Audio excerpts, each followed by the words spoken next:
लख अखियुनि सां तोखे सदोरा ॾिसंदो आ। ॾिसण वारो लख अखियुनि सां तोखे सदोरा ॾिसंदो आ। ॼाणण वारो सभु थो ॼाणी मुंहं सां कुझु न चवंदो आ। ॾिसण वारो लख अखियुनि सां तोखे सदोरा ॾिसंदो आ। जेकी करीं थो तूं चतुराई दाता सां दोखे भाजी।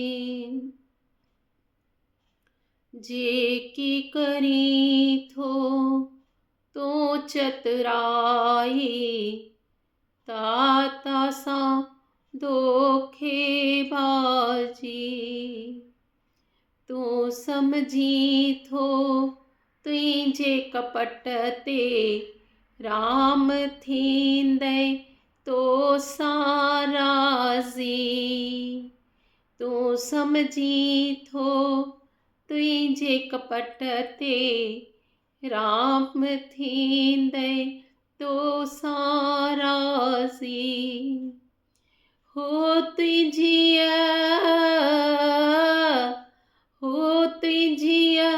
हर हिक हरकत खे ख़ासि नज़र में रखंदो आ।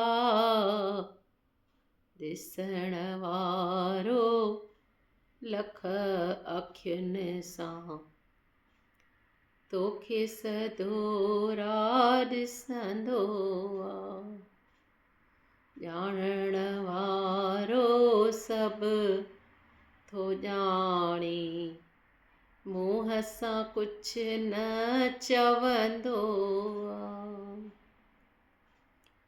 जेकी करीं थो तूं बुछड़ायूं समझी थो ढकिजी वेंदियूं।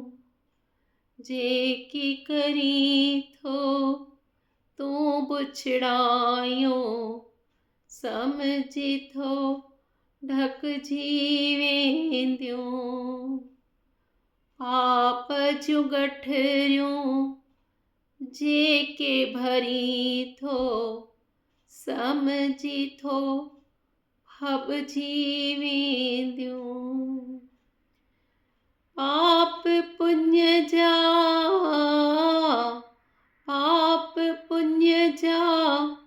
मालिक वेही चित्र तुंहिंजा चिटंदो आ।